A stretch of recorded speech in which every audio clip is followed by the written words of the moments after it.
중요한 질문입니다. 요즘 TV에 채널이 많아서 TV를 보면은 요리하는 프로가 참 많습니다. 저는 과거에는 그분에 대해서 잘 몰랐는데 이렇게 골목골목 다니면서 식당들을 가서 맛도 보고 또 어드바이스를 주고 하는 모습을 보면서 차리는 것은 자유구나. 그렇지만 실력이 있어야 드러나는구나. 드러나지 않았지만 실력이 있는 사람들은 또 기회가 생기니까 빛을 발하는 시간이 오는구나. 중요한 것은 실력을 잘 쌓는 것이 중요하다. 그런 생각을 방송을 보면서 해보게 되었습니다. 식당이 잘 되려면 맛있다는 소문이 일단 퍼져야 합니다.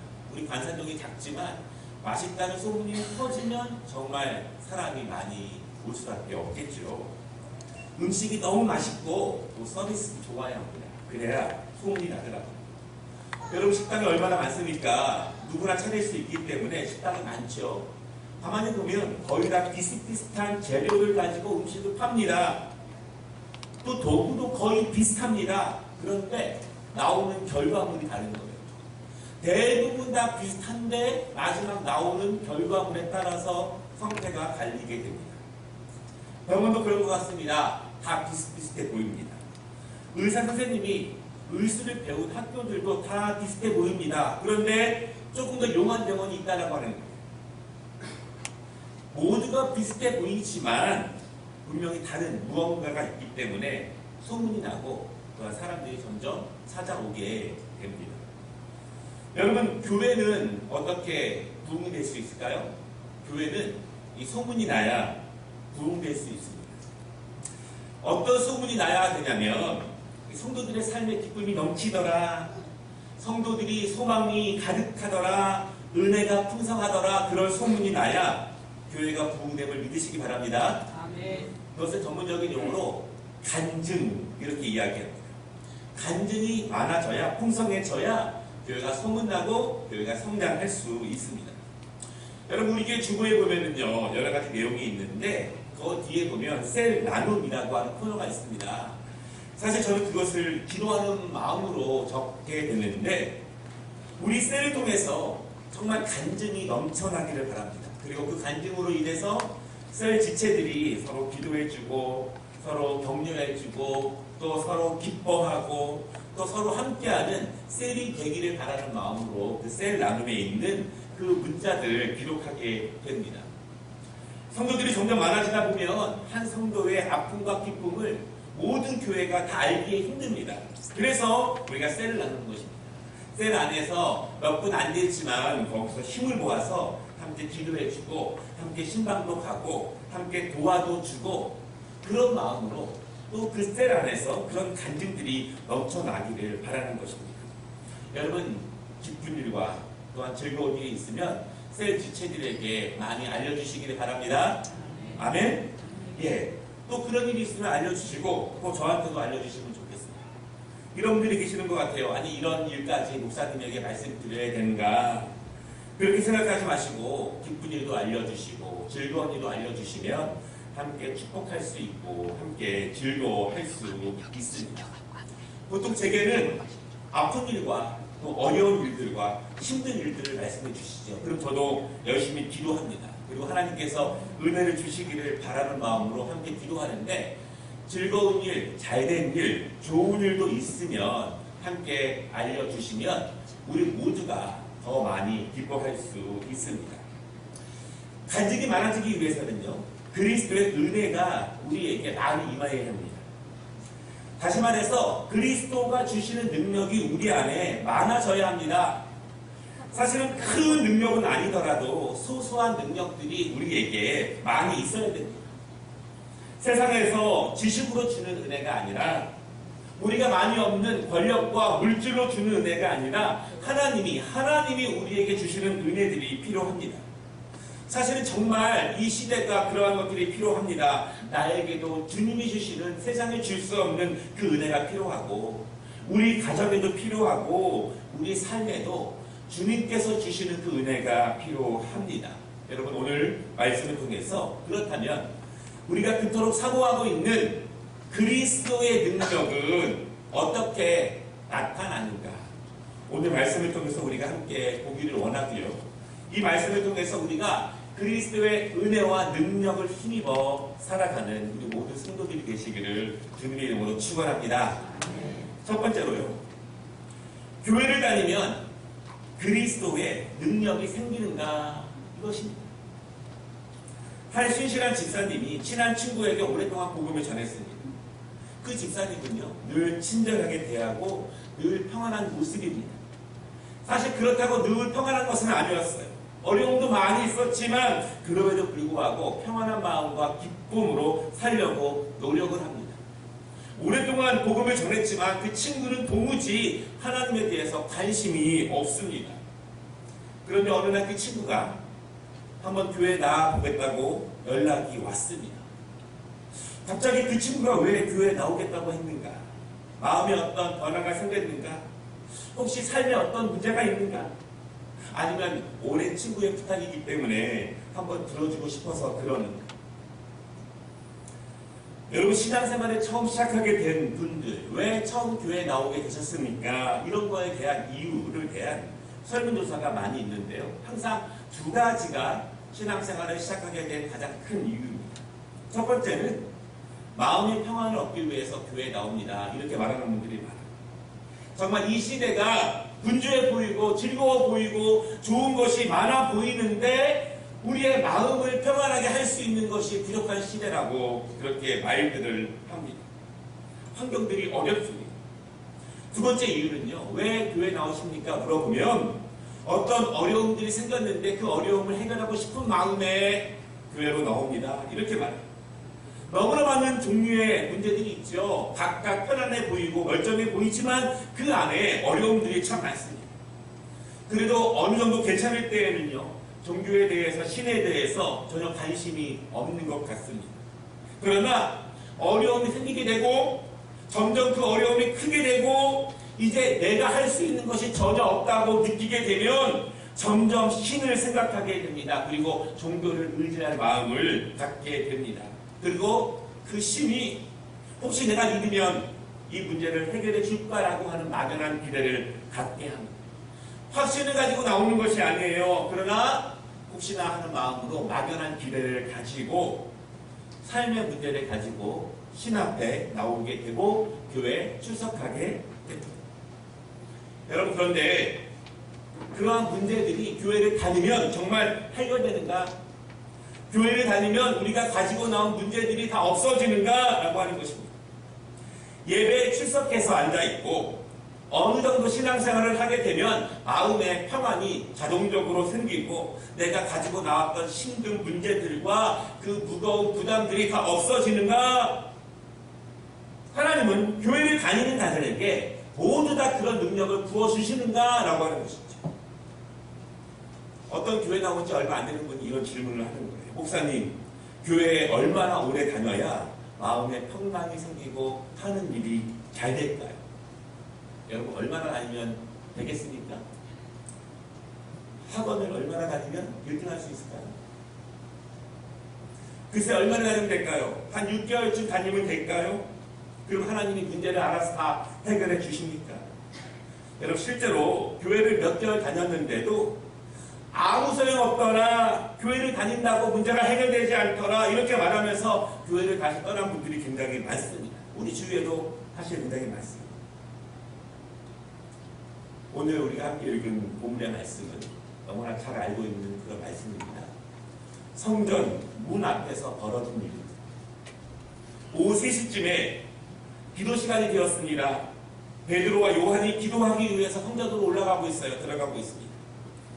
그런데 기도 시간에 맞춰서, 즉 많은 사람들이 교회로 몰려드는 시간에 맞춰서 어떤 사람들이 한 사람을 메고 옵니다. 그리고 그 사람을 성전 앞에다가 내려놓고 갑니다. 그 사람이 누구일까요? 그 사람은 성경이 말하기를 나면서부터 벗지 못한 사람이다, 그렇게 말합니다.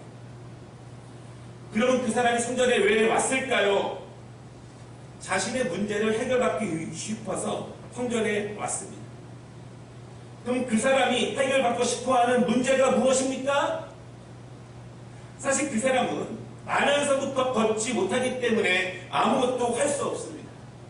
자신의 힘으로 할 수 있는 것보다 할 수 없는 것이 훨씬 더 많습니다. 그래서 여기 온 것입니다. 그러면 그 사람은 자신의 다리를 고치기 위해서, 병을 치유받기 위해서 성전에 왔는가? 또 그것은 아니에요. 그 사람은 이미 자신의 병은, 다리는 고치지 못하는 문제라고 그는 분명히 확신하는 것 같습니다. 대신 그 사람은 다른 문제를 해결받고 싶은 마음에 교회에 나왔습니다. 어떤 문제일까요? 그것은 먹고 사는 문제예요. 스스로 아무것도 할 수 없기 때문에 경제 활동에 막대한 지장이 있기 때문에 성전 앞에 와서 구걸을 한다, 그렇게 말씀하고 있습니다. 그것도 예루살렘 성전에 들어가는 문들 중에서 가장 아름다운 문으로 알려진 미문 앞에 앉아서 그의 삶의 문제, 그가 가지고 나온 문제를 해결받고 싶어서 그 성전 문에 앉아 있습니다. 여러분, 여기서 우리는 중요한 사실을 알게 됩니다. 성전에 날마다 나오면 문제가 해결되는가? 매 기도 시간마다 열심히 나오면 마음의 평안을 얻고 어려움이 다 없어지는가?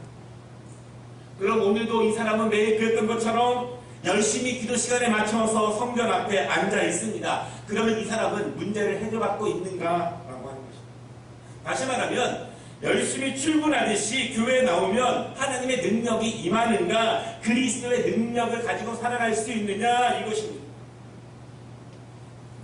여러분, 물론 어느 정도는 임한다고 볼 수 있어요. 왜냐하면 매번 구걸을 해서 동전을 얻고 그것으로 하루의 양식을 살 수 있다면 어느 정도 성전을 통해서 은혜를 받고 문제를 해결한다고 볼 수는 있습니다. 그러나 여기서 우리는 보다 더 심도 깊은 이야기를 하고 싶어요. 이 사람은 하나님이 계시는 성전을 통해서 이 정도 은혜만 받으면 족하는가? 이 정도만 받으면 족해서 돌아갈 수 있는가? 신앙생활을 어느 정도 하면 성전에서 임하는, 흘러나오는 어느 정도의 은혜는 받을 수 있습니다. 실질적인 도움을 받을 수도 있고 마음의 평안을 얻을 수도 있습니다. 한 분이 이렇게 고백을 하더라고요. 어렸을 때 학창시절에 너무 어려웠습니다. 교회에 나왔더니 밥도 주고 라면도 주고 선물도 주고 어떤 날은 공책도 주고 연필도 주고 장학금도 주고, 그래서 늘 교회에서 탔던 시절이 있습니다. 즐겁게 지냈습니다. 물론 이런 고백이 있습니다. 물론 예수를 믿으면 어느 정도 마음의 평안이 생기고 많은 사람들과 교제하기 때문에 어느 정도 친분도 생기게 되고 실질적으로 내가 교회로부터 무엇인가 물질적인 것을 얻을 수도 있습니다. 그러면 이 정도만 얻으면 만족하는가라고 하는 것입니다. 이 사람이 동전만 얻어서 오늘 가서 한 끼를 먹을 수 있으면 만족하는가?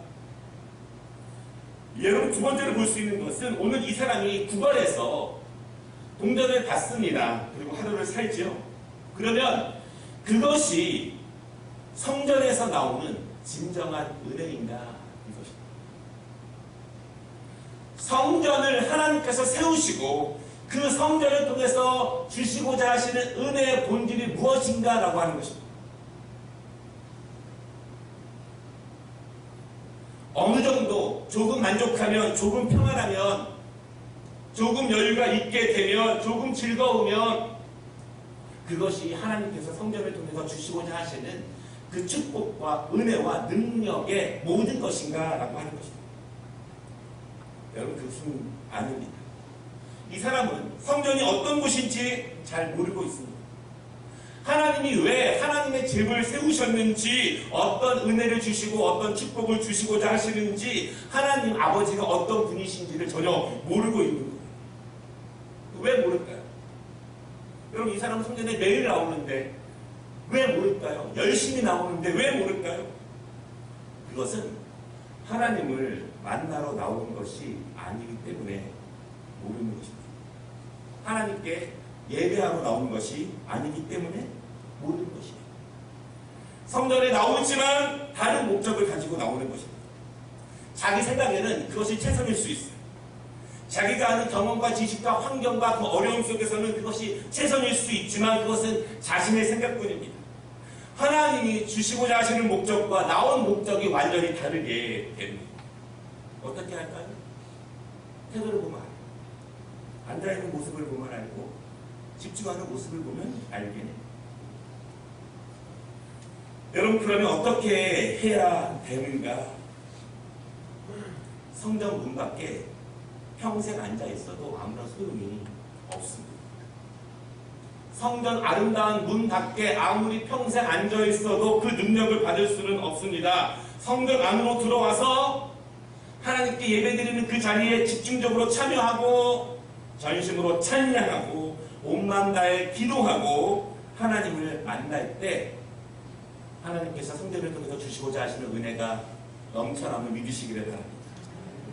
하나님을 만나지 않으면, 그분께 집중하지 않으면 성전에 아무 때나 올 수는 있어요. 물론 그 정도만 와도 칭찬하거나 어서 오라고, 그것이 어디냐고 이렇게 말하는 사람이 있을 수 있습니다. 그러나 그 정도로는 하나님이 은혜를 주시기 매우 어렵습니다. 성전에 들어와서 하나님을 만나시기 바랍니다. 성전 안에서 예배를 통해서 하나님이 주시고자 하시는 그 은혜를 사모하시기를 바랍니다. 그 안에 하나님이 은혜를 주십니다. 우리는 이 말씀을 신중하게 생각해 볼 필요가 있습니다. 교회에는 많은 분들이 있습니다. 무엇인가 분주하게 하는 것 같아요. 교회에는 열심히 오는 것 같습니다. 그리고 무엇인가 열심히 하는 것 같아요. 그런데 그것이 다가 아니라는 거예요. 물론 필요하지만 그것이 핵심이 아니라는 것입니다. 교회의 핵심은, 성전의 핵심은 그것이 아니라고 하는 것입니다. 예배를 통해서 하나님을 만나고 하나님께 집중하고 하나님이 주시는 은혜를 받고 사모하는 것이 핵심인 것을 여러분 믿으시기를 바랍니다. 이것이 핵심이지 다른 것이 핵심이 아니에요.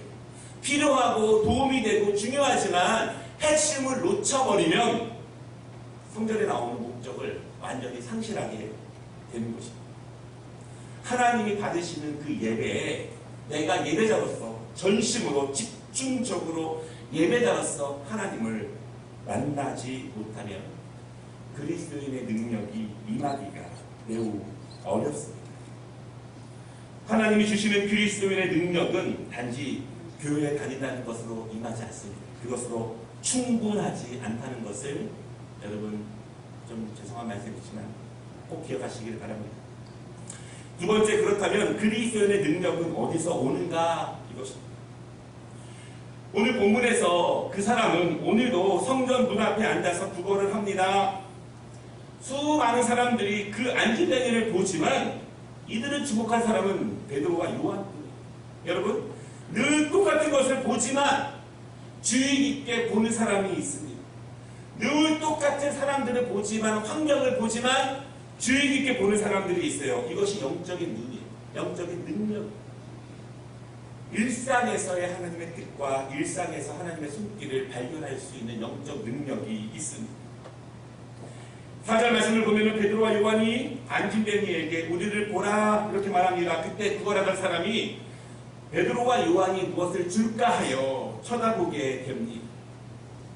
여러분, 예수 그리스도의 능력이 어디서 오는가? 사실 우리 모두는 그리스도의 주시는 능력을 사모합니다. 얻기를 원합니다. 그렇다면 그 능력이 어디서 오는가? 그 답은 오늘 6절에 있는 베드로의 선포에 있습니다. 베드로는 선포합니다. 은과 금은 내게 없거니와 내게 있는 이것을 내게 주노니 나사렛 예수 그리스도의 이름으로 일어나 걸으라. 아멘? 아멘. 믿으십니까? 아멘. 여기는 좀 세게 아멘 하셔야 돼요. 아멘? 아멘. 단순해 보이지만 여러분 여기에 생명이 있다는 것을 믿으시기를 바랍니다. 아멘. 이 베드로의 선포를 보면은 두 가지가 서로 대립하는 것처럼 보입니다. 베드로는 은과 금, 그리고 베드로 자신이 가지고 있는 이것, 이렇게 이야기합니다. 은과 금은 분명히 알겠습니다. 그러면 이것은 무엇인가? 이것은 나사렛 예수 그리스도의 이름이다. 그렇게 말하고 있습니다. 여기서 중요한 차이를 보게 됩니다. 앉아서 구걸하던 사람이 기대하던 것과 베드로가 가지고 있는 것이 서로 다르다는 것입니다.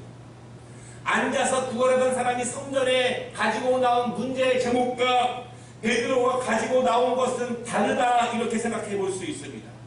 베드로는 가지고 성전에 나왔는데 성전에 나온 이 사람은 그것을 전혀 알지도 못하고 지대를 하지도 않았다라고 하는 것입니다. 성전에 날마다 나왔지만 그 사람은 전혀 알지도 못하는 것을 베드로가 주겠다, 이렇게 이야기하고 있습니다. 같은 성전 문 앞까지 왔지만 베드로의 시각과 구걸하는 사람의 시각은 다르다는 것입니다. 같이 예배를 드려도 그 시각이 달라요. 무엇을 중요하게 여기는지, 무엇을 생명으로 여기는지 다릅니다. 구걸하던 사람은 그저 자신이 원하는 것만 얻으면 되겠다, 이렇게 생각해 볼 수 있지만 그 사람이 얻고자 했던 것은 성전의 목적도 아닙니다. 하나님이 주시고자 하시는 것도 아닙니다. 그 사람이 원하는 것은 예수님의 제자들이 추구하는 것은 더더욱 아닙니다. 여러분, 이 아닌 것을 추구하면 어떻게 되겠습니까? 하나님이 성전을 통해서 주시고자 하시는 것, 그것이 아닌 것을 추구하면 어떻게 되겠습니까? 그런데 이렇게 생각해 볼 수 있어요.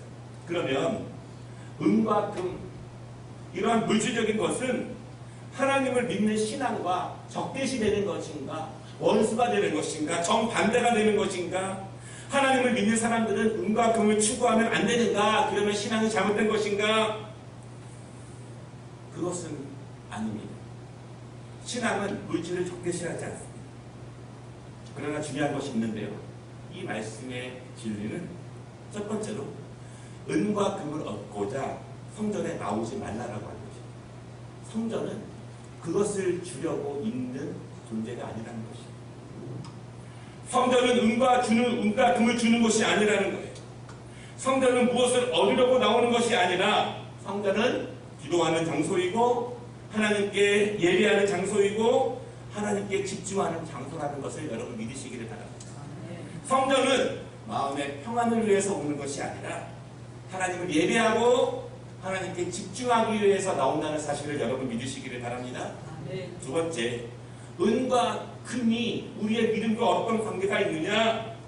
은과 금을 신앙의 믿음의 기준으로 삼지 말라는 것입니다.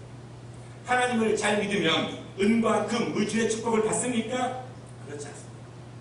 하나님의 축복의 기준이 물질을 많이 벌고 높은 자리에 올라가고 승진하고 사업이 잘 되는 것입니까? 그렇지 않습니다. 이것은 세상 사람들이 은과 금을 추구하는 세상 사람들이 원하는 것이고 그들에게 성공의 기준입니다. 하나님 앞에서는 그것이 기준이 아니라는 거예요. 필요하고 도움이 되지만 그것이 기준이 아니라, 그것을 말씀하고 있습니다. 여러분, 오늘 초대교회 시절에 사실 거의 대부분의 사람들도 은과 금을 추구했습니다. 예수님의 제자들도 높은 자리에 올라가기를 원했습니다. 그러나 그들이 변하는 거예요. 어떻게? 하나님을 제대로 만나고 오순절 마갈 다락방에서 성령의 충만을 받고 보니 예수님의 부활하신 것을 실제로 보게 되니 말로만 우리가 죽으면 하나님 나라에 간다, 이것이 아니라 죽은 예수님이, 내가 따르던 예수님이, 내가 보았던 예수님이 실제로 다시 살아나셔서 부활하신 모습을 내가 보니 천국의 삶이 이론적으로만 믿어지는 것이 아니라, 막연하게만 느껴지는 것이 아니라 사실이구나. 나도 정말 죽으면 하나님 나라에 다시 부활의 몸으로 가는구나. 그것이 믿어지면 더 이상 은과 금이 삶의 기준이 되지 않는다는 것입니다. 여러분 믿으십니까? 바로 전에 있는 2장에 있는 44절과 45절 말씀을 보십시오. 성령 충만을 받고 예수 그리스도의 은혜가 넘치니 사람들이 자신의 재산과 소유를 하나님께 드리고 다른 사람들과 어려운 사람들과 나눕니다. 은과 금은 이제는 성공의 기준이 아니라, 축복의 기준이 아니라 섬김의 기준이 되고 나눔의 기준이 되고 은혜의 기준이 됩니다. 또 성령 충만을 받고 보니 2장 46절에 성도들이 성전에 모여서 마음을 같이 하고 하나님의 만찬을 같이 나누고 하나님을 찬양하고 그 안에 말씀과 은혜가 넘치게 됩니다. 성전에서 하나님이 주시고 하시고자 하는 그 일이 이 46절 말씀 가운데 나타나게 됩니다. 그들은 무엇을 보았기에, 무엇을 만났기에 이렇게 변하게 되는 것입니다. 여러분, 베드로와 요한이 가진 것은 무엇일까요? 그들이 가진 이것은 예수 그리스도의 이름이다, 이렇게 말합니다. 그 이름이 바로 부활하신 예수 그리스도의 능력임을 믿으시기를 바랍니다. 그리스도인의 능력이 어디서 나옵니까? 성전에 앉아있으면 나오는가? 그렇지 않다는 것입니다. 그 이름의 능력은 성전을 통해서 하나님을 진정으로 만날 때, 은과 금이 더 이상 신앙의 기준이 아닐 때, 하나님을 기도하고 찬양하고 그분께 집중하여서 성령의 충만함을 받을 때, 그때 그리스도인들에게 그리스도의 능력이 나타남을 믿으시기를 바랍니다. 베드로와 요한이 말합니다. 내게 은과 금은 없다. 하나님은 은과 금을 주시는 분이 아니라는 거예요. 베드로와 요한을 강건하게 하고 기쁘게 하고 능력 있게 한 것, 그 능력 가지고 초대교회에 그렇게 복음을 전하게 한 것, 그것은, 그리고 그 구원하던 사람의 다리를 고치게 한 것, 이것은 단지 하루의 양식을 주고서 마음이 흐뭇한 것이 아니라 그 사람의 인생을 변화시키시고 삶이 완전히 달라지게 한 것, 그것은 은과 금이 아니라 예수 그리스도의 이름이라는 것을 믿으시기를 바랍니다. 여러분, 정말 어려울 때가 있어요. 정말 힘들 때가 있어요. 시간도 없을 때가 있어요. 이때는 정말 하나님, 지금 내게 은과 금이 필요합니다. 이럴 때가 분명히 있습니다. 여러분, 그렇지만 좀 지나고 보면 은과 금이 우리에게 영원토록 아주 길게 평안함과 기쁨과 은혜를 주는 것은 아니더라고요. 오늘 이 구원하는 사람에게 은과 금은 며칠 편안할 수는 있어요. 며칠 걱정 안 할 수는 있습니다. 그러나 그의 근본적인 문제를 해결해 주는 것은 단 몇 푼의 은과 금이 아니라 예수 그리스도의 이름이라는 것을 믿으시기 바랍니다. 오늘 우리가 여러 가지 문제가 있어요. 질병의 문제가 있고, 물질의 문제가 있고, 가정의 문제가 있고, 미래에 대한 문제가 있고, 지금 닥친 문제들이 있을 수 있어요. 그러나 지금은 하나님이 그것만 해결해 주면 다 좋아할 수 있습니다. 그러나 여러분, 그 기쁨이, 그 만족이 오래가지 않다.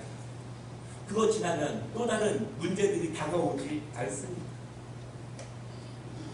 잠시 몇 날의 기쁨을 주시는 것이 하나님께서 성전을 통해서 주시는 은혜가 아니라 하나님 우리의 본질적인 인생을 변화시키신다는 사실을 믿으시기를 바랍니다. 말씀을 마치겠습니다. 오늘 저와 여러분은 무엇 때문에 성전에 나오셨습니까? 하나님이 무엇을 주시고 무엇을 해결해 주시기를 원하는 마음으로 나왔습니까? 혹시 아무런 원함도 없이 나왔을까요? 성전은 하나님의 집이라는 것입니다. 성전은 무엇을 얻으려고 나오는 것이 아닙니다. 성전은 하나님께 예배하고 하나님을 찬미하고 하나님께 기도하고 하나님께 집중하는 장소입니다. 성전은 하나님 중심이지 내가 중심이지 않다는 거예요. 성전에서 내 맘대로 하는 거 아니에요. 내 맘대로 왔다 갔다 하고 일어났다 하고. 성전은 내가 중심이 아니라 하나님 중심이라는 것을 믿으시기 바랍니다. 하나님이 주인 되는 곳이지 내가 무엇을 얻으려고 하는 것이 아닙니다. 여러분, 그렇지만 하나님을 진심으로 만나면, 성령의 충만함을 받으면 온전한 예배를 통해서, 신실한 기도를 통해서, 집중적인 예배를 통해서 예수님의 제자가 되면 그리스도의 능력이 나타남을 믿으시기를 바랍니다. 나사렛 예수 그리스도의 능력이 우리에게 임한다는 것을 믿으시기를 바랍니다. 그 능력이 임하면 베드로와 요한처럼 우리가 그 능력을 가지고 그 이름을 선포하면 안진병이가 일어나고 죄인이 구원받고 문제가 해결되고 하나님께서 그 길을 강건함으로 인도하신다는 사실을 분명히 믿으시기를 바랍니다. 문제는 은과 금이 먼저가 아니라 예수 그리스도의 이름이 먼저이며 이것이 하나님께서 우리에게 주시고자 하시는 그리스도의 능력입니다. 오늘 여러분 성전을 떠날 때 무엇을 가지고 떠나시겠습니까? 아무런 것도 없는 냉승맹승한 마음으로 떠나시겠습니까? 아니면 예수 그리스도의 이름을 붙잡고 떠나시겠습니까? 오늘 어떤 마음으로 나오셨든지 간에 예수님을 만나고 그 이름의 능력을 가지고 한 주간도 승리하시는 사랑하시는 모든 주님의 종들이 되시기를 주님의 이름으로 축원합니다. 아멘. 기도하겠습니다.